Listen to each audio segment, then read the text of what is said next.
بزرگان محترم، معزز و مکرم سامعین کرام، برادران عزیز، نوجوانان اسلام،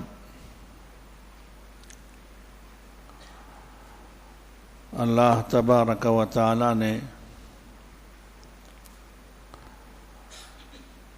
ایمان والوں اور اسلام والوں کو آپس میں ایک دوسرے کے ساتھ مددگار بن کر اور ایک دوسرے کے ساتھ معاون بن کر زندگی گزارنے کا حکم دیا ہے۔ اسی لیے فرمایا کہ انما المؤمنون اخوہ، تمام مسلمان آپس میں ایک دوسرے کے لیے بھائی ہیں۔ ایک مسلمان کو دوسرے مسلمان سے جوڑنے کا جو ذریعہ ہے وہ ایمان ہے اور وہ اسلام ہے۔ اسی ایمان اور اسلام کی بنیاد پر مسلمانوں کو آپس میں محبت کے ساتھ، الفت کے ساتھ، ہمدردی اور خیر خواہی کے ساتھ زندگی گزارنے کی تعلیم دی گئی ہے۔ چنانچہ کوئی بھی بھائی اپنے بھائی کو نہیں ستاتا، اس پر ظلم نہیں کرتا، اور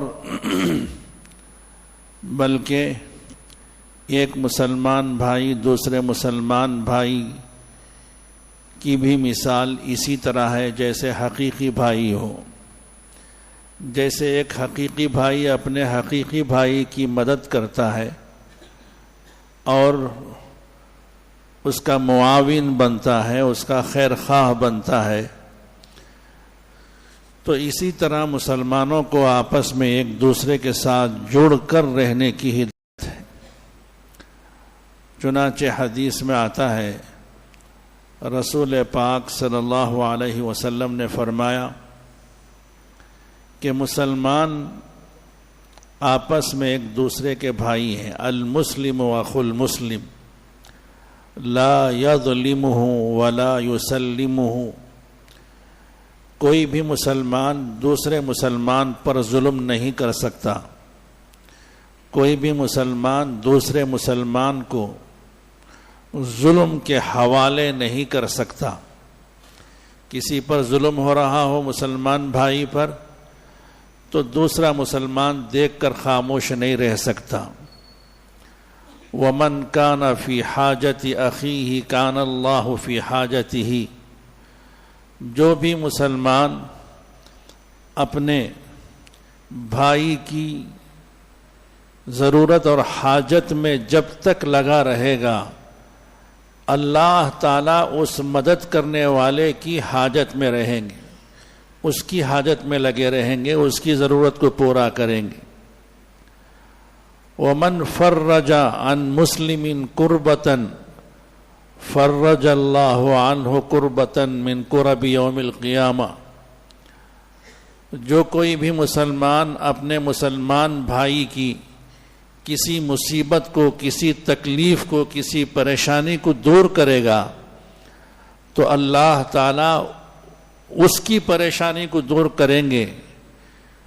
من کرب یوم القیامہ، قیامت کے دن جو اس پر پریشانیاں آئیں گی، ان پریشانیوں میں اللہ تعالیٰ اس کی مدد کریں گے۔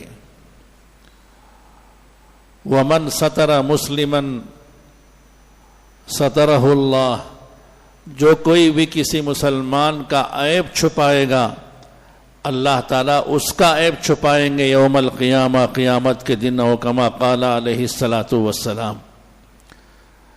تو عزیزان گرامی، یہ ایمان کا رشتہ اور اسلام کا رشتہ ایسا ہے کہ یہ ایک مسلمان کو اپنے دوسرے مسلمان بھائی کے ساتھ ہمدردی کا تقاضا کرتا ہے، مدد کا تقاضا کرتا ہے، نصرت کا تقاضا کرتا ہے، خیر خواہی کا تقاضا کرتا ہے۔ اگر اس کی مدد کر سکتے ہوں تو مدد کریں، اگر خود مدد نہیں کر سکتے، اگر خود کسی کی سفارش کر سکتے ہوں، سفارش کے ذریعے سے مدد کر سکتے ہوں، تو وہ یہ سفارش کے ذریعے سے مدد کرنا بھی یہ بھی اجر کا باعث ہے، اس پر بھی ثواب ملے گا۔ یعنی خود تو کسی کو کچھ دے نہیں سکتے، اس کی مدد نہیں کر سکتے، اس کا تعاون نہیں کر سکتے، خود کے اندر اتنی طاقت نہیں ہے کہ اپنے مسلمان بھائی کی مدد کریں، لیکن دوسروں کو متوجہ کر سکتے ہیں، دوسروں کو اس طرف ان کو مائل کر سکتے ہیں اور سفارش کر سکتے ہیں، تو سفارش کرنے والے کو بھی اللہ تعالیٰ اسی طرح کا اجر دیتے ہیں جس طرح مدد کرنے والے کو دیتے ہیں۔ چنانچہ رسول پاک صلی اللہ علیہ وسلم کے کتنے ہی واقعات ایسے ہیں کہ آپ صلی اللہ علیہ وسلم نے جب کوئی حاجت مند آپ کی خدمت میں حاضر ہوتا تو آپ صحابہ کو سفارش کرتے، دیکھو یہ ضرورت مند آیا ہے، یہ حاجت مند ہے، اس کو تم میں سے کون مدد کر سکتے ہو مدد کریں۔ آپ نے سفارش اپنی مجلس میں بھی کی ہے اور آپ نے سفارش بھیج کر بھی کی ہے کہ کسی صحابی کو ضرورت مند ہے، ان کو دوسرے صحابی کے پاس بھیج دیے کہ میں نے بھیجا ہے، اگر آپ ان کی مدد کر سکتے ہوں تو کریں۔ چنانچہ حضرت عثمان غنی رضی اللہ عنہ کی خدمت میں کتنے ہی ایسے حاجت مند ضرورت مندوں کو آپ صلی اللہ علیہ وسلم نے بھیجا، اور انہوں نے آپ صلی اللہ علیہ وسلم کے بھیجنے کے بعد انہوں نے ان کی مدد کی۔ تو یہ سفارش کرنا یہ بھی اجر و ثواب کا باعث ہے۔ عزیزان گرامی، سفارش کرنے میں ہمارا تو کچھ کم نہیں ہوتا، ہماری جیب سے تو کچھ خرچ نہیں ہوتا، بس ایک زبان کو حرکت کرنا ہوتا ہے، تھوڑے سے بولنے ہوتے ہیں۔ اگر کسی کو لکھ کر دینا ہو تو تھوڑی سی حرکت کرنی پڑتی ہے قلم کو بس، لیکن اگر ہمارے اس تھوڑے سے اس عمل پر اگر کسی کا کام بن گیا اور اس سفارش کی وجہ سے کسی کا کام نکل گیا، عزیزان گرامی، تو اس سفارش کرنے والے کو بھی اسی کے برابر ثواب ملے گا جس چیز کی اس نے سفارش کی ہے۔ بلکہ یہاں تک کہا گیا ہے کہ اس نے سفارش کی لیکن وہ سفارش کرنے کے باوجود وہ کام نہیں ہوا، اگر کام نہیں بھی ہوا تب بھی سفارش کرنے کا اجر و ثواب تو ملے گا۔ یہ ضروری نہیں ہے کہ سفارش کرنے کے بعد وہ کام ہونا ہی ہو، اگر ہوگا تو ثواب ملے گا، اگر وہ کام نہیں ہوگا تو نہیں ثواب ملے گا، ایسا نہیں ہے۔ بلکہ اگر وہ کام نہیں بھی ہوا تو بھی سفارش کرنے والے کا اجر کہیں نہیں گیا۔ اسی لیے رسول اللہ صلی اللہ علیہ وسلم کے بارے میں آتا ہے، حضرت ابو موسیٰ اشعری رضی اللہ عنہ کی حدیث ہے، ان کی روایت ہے،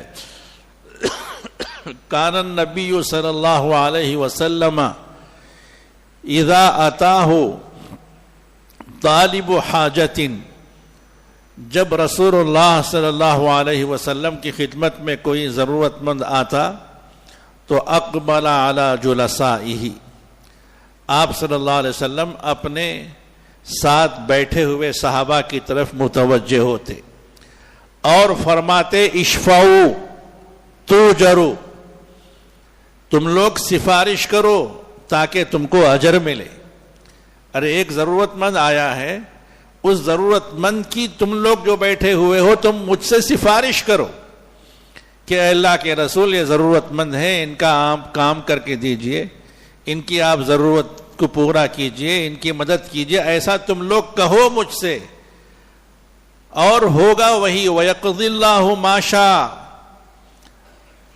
اور وَيَقْضِي اللَّهُ نَبِيُّهُ مَا شَاءَ، وَيَقْضِي نَبِيُّ اللَّهِ مَا شَاءَ، نبی تو وہی کریں گے جو اللہ تعالیٰ چاہے گا، اللہ تعالیٰ کی جو مرضی ہے وہی کریں گے نبی، اس کے خلاف تو نہیں کریں گے، لیکن تم کو تو اجر ملے گا، تم کو تو ثواب ملے گا۔ تو آپ صلی اللہ علیہ وسلم نے سفارش کرنے کی ترغیب دی صحابہ کو کہ تم لوگ خاموش نہ بیٹھو، بلکہ اگر کوئی ضرورت مند تمہارے سامنے آئے تو اس کی مجھ سے سفارش کرو۔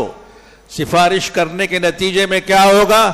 اشفعوا تؤجروا، تم کو اجر دیا جائے گا، بیٹھے بٹھائے تم کو ثواب ملے گا۔ تو عزیزان گرامی، سفارش کے بارے میں قرآن میں بھی موجود ہے، اللہ تعالیٰ نے فرمایا من یشفع شفاعتا حسنتا یکن لہ نصیب منہا، جو کوئی بھی کسی کے حق میں اگر سفارش کرے گا، من یشفع شفاعتا حسنتا، اچھی سفارش، جائز سفارش، من یشفع شفاعتا حسنتا یکن لہ نصیب منہا، تو سفارش کرنے والے کو بھی اس کے اجر میں حصہ ملے گا۔ وَمَن يَشْفَعْ شَفَاعَةً سَيِّئَةً يَكُن لَّهُ كِفْلٌ مِّنْهَا، اگر کوئی کسی کی بری سفارش کرے گا تو اس بری سفارش کے وبال میں بھی اس کو حصہ ملے گا۔ وَكَانَ اللَّهُ عَلَى كُلِّ شَيْءٍ مُقِيتًا، اللہ تعالیٰ ہر چیز پر قابو رکھتے ہیں، اللہ تعالیٰ کو ہر چیز پر قدرت ہے۔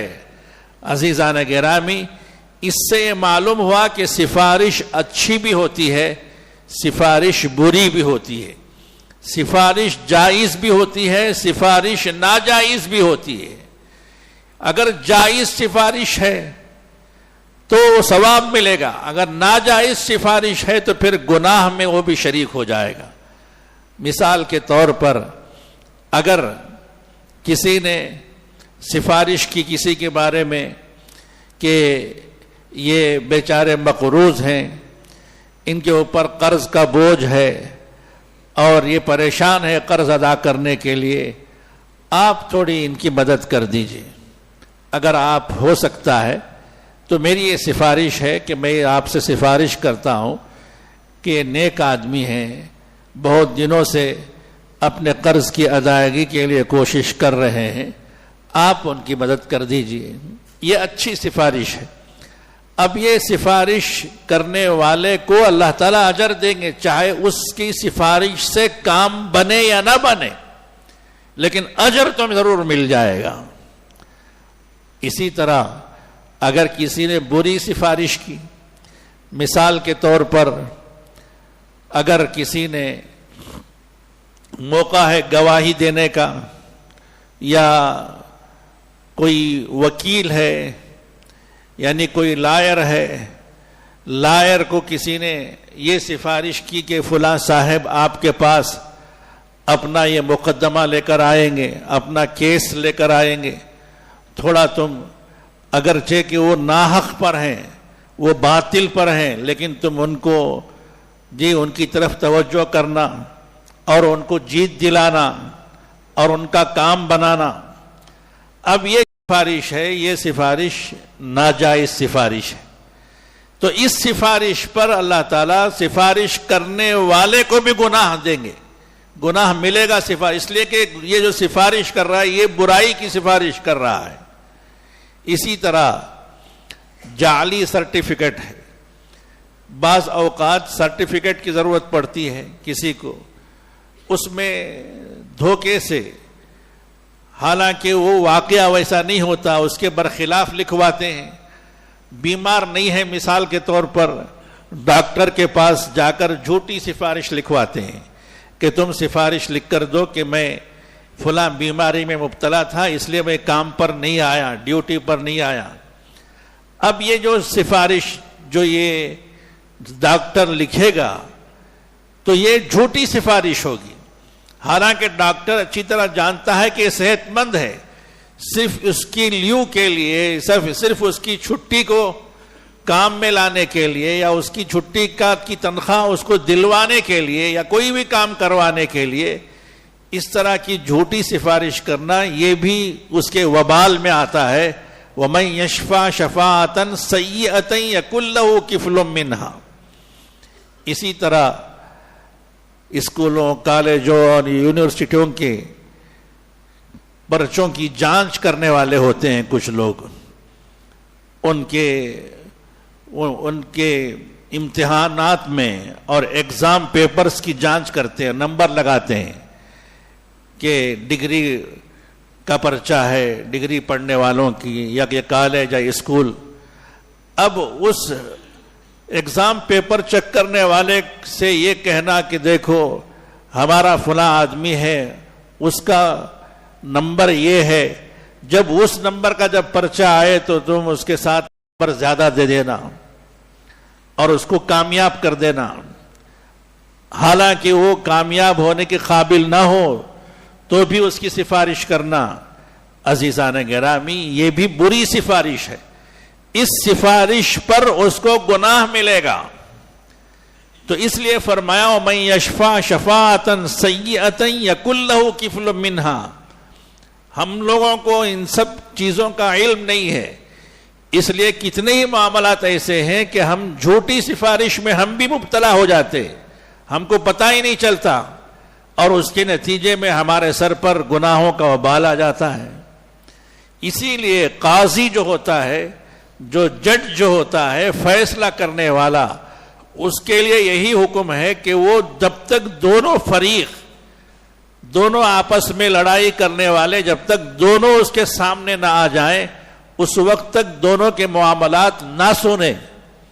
اگر کوئی ایک فریق آیا، آ کر اس نے اپنے مخالف کے خلاف اگر اس نے باتیں سنا دیں تو پھر قاضی کا ذہن پہلے سے متاثر ہو جائے گا اور فیصلہ کرنے والے کے لیے اس کا ذہن صاف نہیں رہے گا، اور جب اس کے بعد جب دوسرا فریق آئے گا تو اس کا ذہن صحیح انصاف اور عدل کی طرف نہیں جائے گا، بلکہ جو پہلے جس نے سنایا ہے اس کی طرف اس کا جھکاؤ اور اس کا میلان ہو جائے گا۔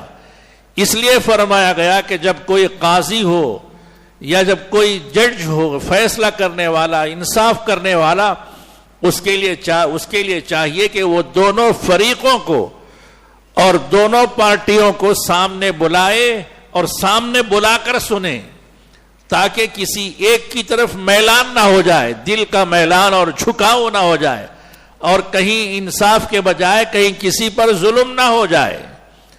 تو عزیزان گرامی، یہ سفارش کرنا ایک اعتبار سے یہ توجہ دلانا ہے اور ایک اعتبار سے یہ گواہی دینا ہے، یعنی جس کے حق میں ہم سفارش کرتے ہیں گویا اس کے حق میں ہم گواہی دیتے ہیں کہ یہ شخص فلاں ضرورت کا مستحق ہے، میں اس کی گواہی دیتا ہوں، آپ اس کی مدد کریں۔ یا مثال کے طور پر منصب کا معاملہ ہے، عہدے کا معاملہ ہے، تو ایسی صورت میں کسی بڑے کے پاس سفارش بھیجنا ہے، اور اس کے پاس سفارش اگر کسی کی چلتی ہو تو اس کو یہ کہنا کہ یہ آدمی فلاں منصب اور فلاں مقام اور فلاں مرتبے کے قابل ہے، اس کے بارے میں سفارش کرتا ہوں، کا مطلب یہ ہے کہ میں گواہی دیتا ہوں اس کے بارے میں کہ اس کو آپ فلاں منصب، فلاں عہدہ اور فلاں درجہ اس کو دیجئے۔ اگر خدا نہ خواستہ اگر وہ شخص اس کا اہل نہیں ہے، اگر وہ شخص اس کے قابل نہیں ہے، تو ایسی صورت میں جو سفارش کرنے والا جو ہوگا وہ جھوٹی گواہی دینے والا ہوگا، اس کے حق میں جھوٹی گواہی کا گناہ لکھا جائے گا۔ اسی لیے ووٹ کے سلسلے میں بھی کہا جاتا ہے کہ جب ہم کسی کو ووٹ دیتے ہیں تو یہ ووٹ بھی ایک حیثیت سے سفارش ہے، اور وہ ایسی سفارش ہے جو گواہی پر مشتمل ہے، کہ جس میں گواہی بھی ہے، گویا ہم گواہی دے رہے ہوتے ہیں کہ ہمارے اس حلقے کے لیے یہ شخص مناسب ہے، یہ شخص ہم سب کے لیے خدمت کے قابل ہے. اسی لیے کہا جاتا ہے کہ اگر ووٹ غلط دیتے ہیں تو اس کا وبال پڑے گا. اس لیے کہتے ہیں کہ ووٹ دیتے ہوئے ووٹر اور ووٹ دینے والا اس کے بارے میں حالات معلوم کرے. اگر قابل ہو تو ووٹ دے, اگر خدا نہ خواستہ اگر وہ ناکام بھی ہو گیا تب بھی اس کو اجر ملے گا, تب بھی اس کو ثواب ملے گا. تو عزیزان گرامی, سفارش کے بارے میں میں عرض کر رہا تھا کہ سفارش اچھی بھی ہوتی ہے, سفارش بری بھی ہوتی ہے, سفارش جائز بھی ہوتی ہے, سفارش ناجائز بھی ہوتی ہے. اگر اچھی سفارش جائز سفارش کرتا ہے تو ثواب ملتا ہے, اگر بری سفارش کرتا ہے تو پھر ایسی صورت میں گناہ میں شریک ہوتا ہے. اور دوسری بات یہ ہے کہ سفارش کا مطلب یہ ہے کہ توجہ دلانا ہے, دباؤ ڈالنا نہیں ہے. یعنی کسی کے بارے میں ہم سفارش کر رہے ہیں کہ آپ کے پاس فلاں صاحب آئیں گے, ان کے آپ تھوڑی سی مدد کر دیجئے, اگر آپ ہو سکے تو کیجئے. یہ سب شرائط کے ساتھ سفارش کرنا علماء اکرام نے بتایا ہے کہ ان سب باتوں کا لحاظ کرتے ہوئے سفارش کی جائے کہ اگر آپ مناسب سمجھیں, اگر آپ سے ہو سکے, اگر آپ مناسب سمجھیں تو میں جس کے بارے میں آپ سے میں سفارش کر رہا ہوں ان کی وہ مطلوبہ ضرورت کو پورا کر دیجئے. یہ سفارش کرنے کا طریقہ ہوتا ہے. سفارش کا معنی یہ نہیں ہے کہ میں نے کہہ دیا جاؤ کہ فلاں کے پاس جاؤ ان سے بولو کہ میں نے بھیجا ہے. یہ دباؤ ہے, دباؤ ڈالنے کا اختیار نہیں ہے, کسی پر دباؤ نہیں ڈال سکتے. ہاں اس سے گزارش کر سکتے ہیں, اس کی توجہ دلا سکتے ہیں اور اس سے سفارش کے لیے متوجہ کر سکتے ہیں.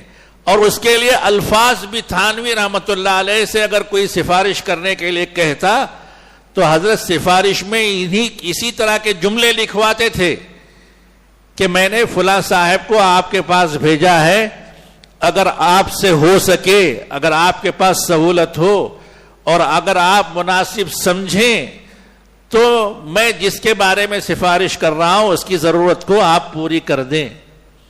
یعنی ان سب چیزوں دونوں طرف کی رعایت کرتے ہوئے, یعنی جس سے سفارش کر رہے ہیں اس پر بھی دباؤ نہ ہو, اس پر زیادتی نہ ہو, اور جس کے بارے میں سفارش کر رہے ہیں اس کو وہ خوش دلی سے اگر وہ ہو سکے تو کرے.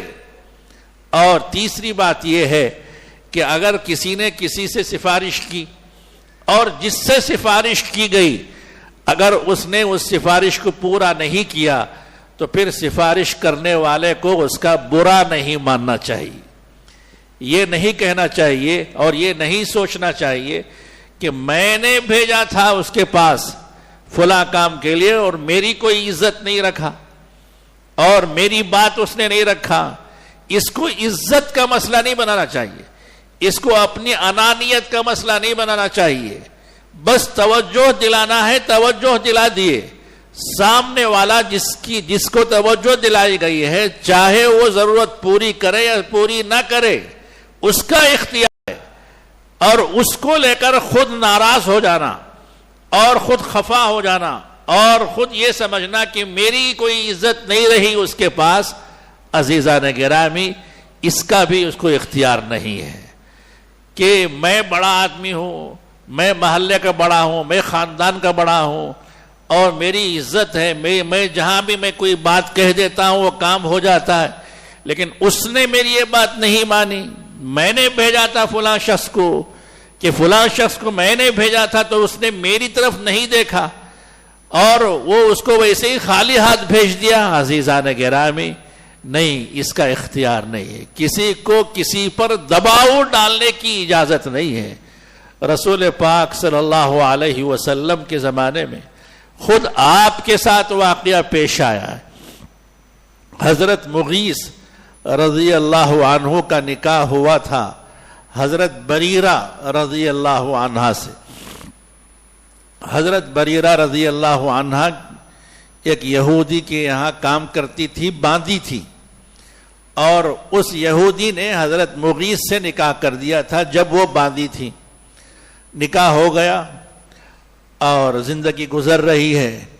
حضرت مغیث رضی اللہ عنہ صحابی رسول ہیں، لیکن وہ شکل و صورت کے اعتبار سے بہت خوبصورت نہیں تھے، حسن و جمال والے نہیں تھے، بلکہ سیاہ فام تھے. یعنی ذرا رنگ ان کا سانولا تھا، کالے رنگ کے تھے، اور کوئی ویسی خاص خوبصورتی نہیں تھی. حضرت بریرہ رضی اللہ عنہ یہ بہت حسین تھی، بہت خوبصورت تھی، حسن و جمال کی مالکہ تھی، لیکن باندی تھی اور آقا نے نکاح کر دیا. اور نکاح کر سکتا ہے، باندی کو کچھ کہنے کا حق نہیں ہوتا، وہ دوسرے کی ملکیت میں ہوتی ہے، تو وہ مجبوراً نکاح ہو گیا اور نکاح کے ساتھ زندگی گزر رہی تھی. حضرت عائشہ رضی اللہ عنہا نے حضرت بریرہ رضی اللہ عنہا کو خریدا، اس یہودی سے خرید کر آزاد کر دیا. یعنی اب یہ باندھی نہیں رہی، آزاد ہو گئی. شریعت کا حکم یہ ہے کہ جب باندھی اب آزاد ہو جاتی ہے، اگر وہ کسی کے نکاح میں ہو تو اس آزادی کے وقت میں اس کو اختیار ملتا ہے، چاہے تو وہ اپنے شوہر کے ساتھ اسی نکاح کو باقی رکھ سکتی ہے، اگر چاہے تو اس نکاح کو وہ توڑ سکتی ہے. نکاح کو خود اپنی مرضی سے توڑ سکتی ہے، اس کو شوہر سے اجازت لینے کی ضرورت نہیں ہے، بلکہ خود ہی توڑ سکتی ہے، خود ہی فسخ کر سکتی ہے، اس کو فسخ کہتے ہیں. تو اب حضرت عائشہ رضی اللہ عنہا نے خریدا حضرت بریرہ کو اور آزاد کر دیا. اب آزاد کرنا تھا، انہوں نے اس آزادی کا فائدہ اٹھایا. مسئلہ معلوم تھا کہ اب تو میں آزاد ہو چکی ہوں، مجھے اپنے بارے میں فیصلہ کرنے کا مجھے خود اختیار ہے. چنانچہ انہوں نے یہ کہہ دیا کہ میرا جو نکاح مغیث سے جو ہوا تھا، میں اب تک جو ان کے نکاح میں تھی، اب میں اس نکاح کو توڑ دیتی ہوں، فسخ کر دیتی ہوں. چنانچہ انہوں نے اس اختیار کو کام میں لاتے ہوئے نکاح کو توڑ دیا. اب حضرت مغیث الگ ہو گئے، اب بریرہ الگ ہو گئی، خود کو آزاد کر لی، ان سے نکاح سے الگ ہو گئی. اب معاملہ یہ تھا کہ حضرت مغیث رضی اللہ عنہ حضرت بریرہ سے بہت محبت کرتے تھے، بے انتہا محبت تھی، بے انتہا چاہت تھی. ادھر سے چاہت تھی، ادھر سے انکار تھا، معاملہ عجیب تھا.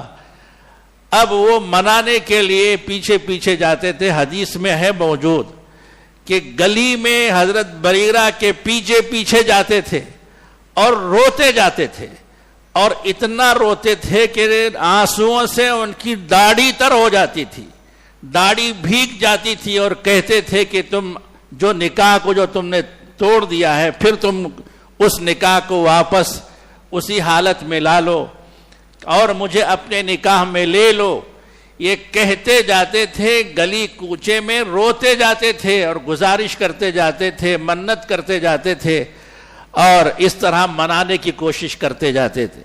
یہ مدینے والوں کو سب کو معلوم تھا کہ یہ عاشق ہیں اور ادھر سے عشق ہے، محبت ہے، لیکن ادھر سے بیزاری ہے اور ادھر سے دوری ہے. حضرت بریرہ ماننے کو تیار نہیں ہے. بالآخر یہ معاملہ حضور صلی اللہ علیہ وسلم تک بھی پہنچ گیا، اور حضور صلی اللہ علیہ وسلم نے حضرت مغیث پر ترس کھایا. بیچارے وہ تو محبت کر رہے ہیں، چاہ رہے ہیں، اور وسلم نے حضرت بریرہ کو بلایا اور بلا کر سفارش کی اور فرمایا لو راجعتی ہی، کہ کاش کہ تم اس کو واپس لے لو، کہ اس لیے کہ وہ ولد ابوک وہ ابن ابیک، کہ وہ تو تمہارے بیٹے کے باپ ہیں، ان سے اولاد ہوئی ہے، ایک زمانہ تم دونوں ساتھ رہے ہو، اور وہ تم سے چاہتے ہیں، تم سے محبت کرتے ہیں کہ تم واپس لوٹا لو، کاش کہ تم ان کو لوٹا لیتی. آپ صلی اللہ علیہ وسلم نے سفارش کی، حضرت بریرہ رضی اللہ عنہا سے سفارش کی، جبکہ حضرت عائشہ نے خود ان کو آزاد کروایا ہے. اگر آپ چاہتے تو حکم دے سکتے تھے، اور آپ کہہ سکتے تھے کہ عائشہ نے تم کو آزاد کرایا، تم واپس لے لو. آپ نے دباؤ نہیں ڈالا، آپ نے صرف سفارش کی. اور حضرت بریرہ بھی بڑی عقل مند تھی اور بڑی ذہین تھی. انہوں نے ادھر سے پوچھا اتأمرنی یا رسول اللہ، اے اللہ کے رسول کیا آپ مجھے حکم دیتے ہیں؟ یعنی کیا آپ کا حکم ہے یہ؟ اگر آپ کا حکم ہے تو سر آنکھوں پر، چاہے میں ان کو نہ چاہتی ہوں، میری چاہت میری دل میں ان کی چاہت نہیں ہے اور میں ان کو پسند نہیں کرتی، لیکن اگر آپ کا حکم ہے تو سر آنکھوں پر میں فوراً ان سے نکاح کر لوں گی اور ان کو اپنے نکاح میں واپس لے لوں گی. نہیں، اگر آپ کا مشورہ ہے تو آپ فرمائیے. آپ صلی اللہ علیہ وسلم نے فرمایا کہ بل انما اشفع. آپ صلی اللہ علیہ وسلم کے الفاظ ہیں، حدیث میں موجود ہے، اشفع. نہیں میں حکم نہیں دے رہا ہوں بلکہ میں سفارش کر رہا ہوں، میں رائے دے رہا ہوں، مشورہ کر رہا ہوں. تو فوراً انہوں نے جواب دیا قالت لا حاجت لی فی. اگر آپ کا مشورہ ہے تو مجھے ان کی کوئی ضرورت نہیں ہے. یعنی آپ صلی اللہ علیہ وسلم کے مشورے کو حضرت بریرہ نے ٹھکرا دیا، لیکن آپ صلی اللہ علیہ وسلم ناراض نہیں ہوئے، خفا نہیں ہوئے. آپ صلی اللہ علیہ وسلم نے ان کو اس کا اختیار دیا. تو معلوم یہ ہوا کہ اگر کوئی کسی کے حق میں سفارش کرتا ہے، اگر وہ سفارش منظور نہیں ہوتی، اگر اس سفارش کے مطابق فلاں آدمی وہ کام نہیں کرتا، تو سفارش کرنے والے کو برا نہیں ماننا چاہیے. اس کو عزت کا مسئلہ نہیں بنانا چاہیے، اس کو انانیت کا مسئلہ نہیں بنانا چاہیے. میں نے بھیجا تھا کہ میری عزت نہیں رہی. عزیزان گرامی، عزت کا سوال نہیں ہے یہاں پر ہر انسان کو اختیار جو اللہ نے دیا ہے اس اختیار کا سوال ہے کہ ہر ایک کو اختیار ہے. سفارش کرنے والے کو سفارش کرنے کا اختیار ہے، اور جس سے سفارش کی گئی ہے اس کو پورا کرنے نہ